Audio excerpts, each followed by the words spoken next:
Lessons from 2020. So today I'm going to share with you my thoughts on 2020 and what we learned. Now, the reason it's taking me a while to do this is because what you didn't know is that I've been asked to be part of a documentary, and they've been asking me that same question. And they provided me two excerpts. So this will be a two-part series, and I will kind of give you my background on what I thought about 2020, lessons learned, things that you need for your own self-protection. I look at all sides of it. Again, this is just practical information. I'm staying out of the politics. Listen, I don't need to get in the echo chambers of that. We already have enough, issues going on that way.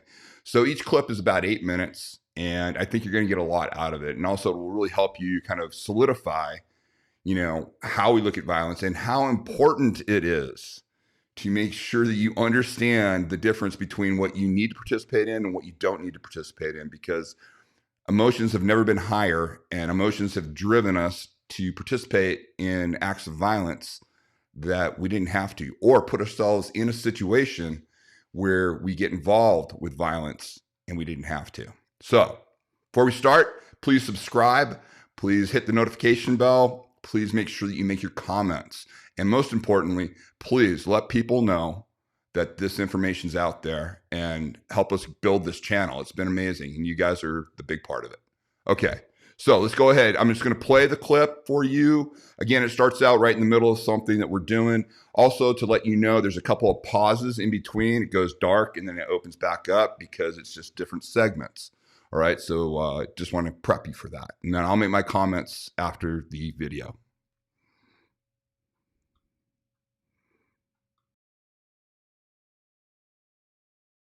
On this, and really it's us. We've allowed this. We've been very lax on how we consume news. We've been very lax on how we interact with each other, and we've taken for granted the fact that things will always remain a certain way. And we quickly saw how all that dissolved with something that was completely out of our control worldwide. We've never seen anything like this in our lifetimes. And you couple that with the advent and the domination of social media right now, and people being in these echo chambers, and the results are just devastating. Things that people never thought would happen. They saw police not being able to respond to what normally would be a crime that would be approved, and they can go in. They can't go in certain situations in some cities. In other cities, you saw overreactions to protests that came in. In other places, people have lost their jobs or businesses, things that were unthinkable, just like that. I had always told people that society, unfortunately, is always 3 days away from anarchy. And meaning, if you just took away the water supply from people, we can only survive. Or, if we don't have water within 3 days, people will fight for water. Our country has always been so blessed, and we've always been very abundant in everything that we've done. We saw supply chains getting cut off. We saw things not being available to us, and we didn't react well to it at all. In fact, we panicked in a lot of ways over things as ridiculous as hand sanitizer and toilet paper. People were fighting over these things at some point. Had I told you that a year and a half ago, you would have laughed at me. I've seen this happen in other countries. I've seen this happen with people who don't have stable democracies. And we are experiencing this really, for most of us, the first time ever in our lifetimes. I mean, unless you've traveled to other countries and seen this firsthand, you haven't seen this type of, really societal just degradation. And I think it's really scaring a lot of people. And again, it drives things like the gun sales. I've had people call me, one of my other businesses, we are in the firearms industry. I've had people that never would have thought ever of having a gun call me up and panicking, saying they need a gun right away. Really what you need to do is you need to train your mind. You need to understand how to take in this type of situation, how to take in the potentiality for violence. And really the first step is that you want to train your mind, and then you want to coordinate your body to be able to respond to it. And the good thing about this is that's all achievable for us. It's not about being bigger, faster, and stronger. It's about understanding. And by understanding violence, rather than just being, irrationally scared of the situation, you will make better decisions, and you will disengage and you will minimize the chance of violence ever coming in your life, even in times like these. So it's never been more important for you to really look at the subject. And I'm poised to help as many people as I can, but I got to be realistic. I can only reach a small portion of the population, but that population that I reach, it's great to get the feedback. Because when they are properly trained, they are able to minimize violence for themselves and for their families.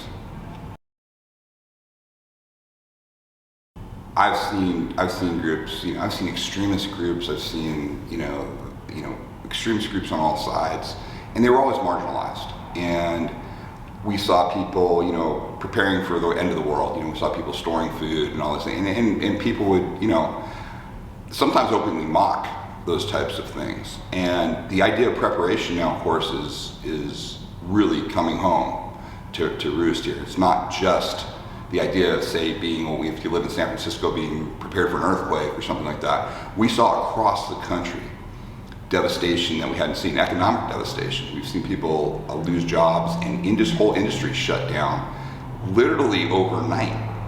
And people are dealing with that idea. We've had challenges before, but we've never had challenges in a country where literally so many people have lost the ability to work, the ability to make money, the ability to provide for people, and that provokes desperation. And it's jarring to people.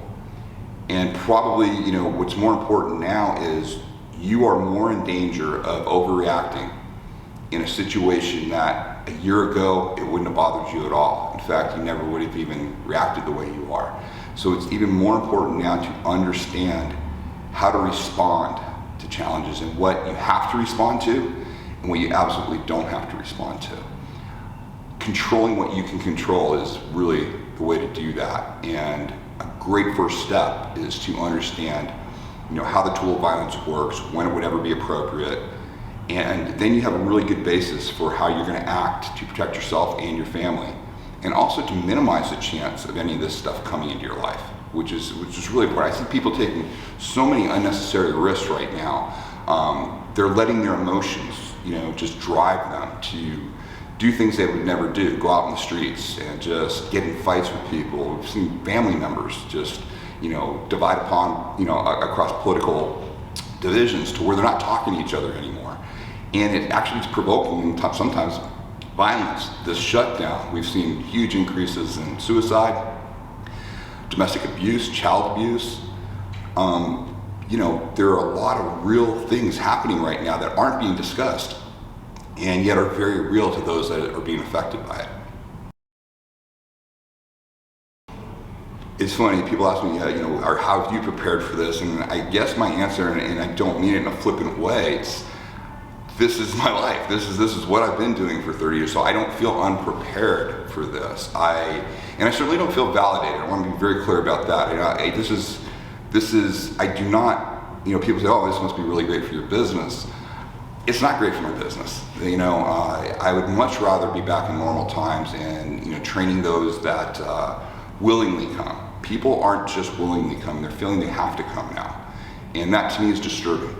But me personally, I don't want to say I'm comfortable with what's going on right now, but I'm not surprised by any of this. This is not the first time I've seen this script. And I've never seen it in our country and really in the Western, in all of the Western countries right now. But I have seen it around the world before, and I understand where this can go. And I'm hoping that, we can take action in the very near future to get us back to some sort of normalcy. But everything I'm seeing right now, I don't think that's going to be the case for the near future. The worst thing you can do right now is to go out and say, just buy a gun and learn to shoot. Or take up a course in some sort of a combat sport or martial art and learn how to just use your body to protect yourself or something without context. Unfortunately, using the tool of violence in the wrong way is a quick path to get you into jail and to do things that would probably lead you down a path that most people don't want to go. because you have to deal with the results of what you do. So it's never been more important. Listen, when I train people, I physically train them to protect themselves to the utmost degree. If it takes, to use justified lethal force against somebody, I train you to that level. But I'm also the first one to train you on what you don't have to respond to. And I do not see enough emphasis in that these days. If anything, I see people almost encouraging people to use violence in a way that they could have easily disengaged. So getting the right training is more important, and I do believe that our methods and our principles will get you there quicker and faster and safer than anybody else. So that's part one of the interview. You can tell the breaks are obviously where the interviewer asked a question, and then I was answering various questions. But again, I think that'll give you an idea of how I look at what's going on right now. And it's still going on, obviously. I mean, we're still having to deal with, I have to be very careful what I put on this channel. Stuff that before would not be controversial is controversial now. People are very locked down and people are very easily triggered, as you can see. And I think that's going to continue for quite some time. I don't think this is just going to go away. So it's never been more important to really understand it. And the best way to start is to wrap your mind around it. How do you do that? You watch videos like I put out here on the YouTube channel, seek out good information. Obviously my book, When Violence is the Answer, would be a very good start for you. But there's a lot of great information out there and there are a lot of good people out there. As a matter of fact, I'm going to be bringing you interviews very soon. I've got 2 scheduled this week from some very interesting people. Some people you'll know. There'll be industry people that you'll know. Others you won't know. And they're going to be coming from areas that all they do is deal with violence. And I want you to hear their perspectives. It's really, really important. So I look forward to this. Listen, part 2 will be coming up and we'll be covering more of those subjects. If you have any questions or comments about what I put in, I have no problem answering any of those. As you can see, I go through comments, and if it's a legit question, I usually go back to it. As long as it's something, or it's one of like 3 or 4 questions that somebody's answered before. They've all asked the same question, and I'll answer that question. What I don't want to get into is the politics. I just don't. There's no value to it. There's plenty of other channels that handle that, and they do it way better than I could ever do it. And again, just understand where I come from. I've been doing this a long time, and the one thing I can tell you about violence is it has no discrimination at all. It affects no matter what your political persuasion is, no matter what your sexual orientation is, no matter what your age is, no matter if you have a disability, violence will find you. And my goal is to reach the whole human race and to let everybody know that tool of violence is available for them, because they should never have to face a bigger, faster, stronger threat who's trying to get to do them something against their will. That's just me. Okay. So I just want to put it in that context. All the best, and get ready for part 2.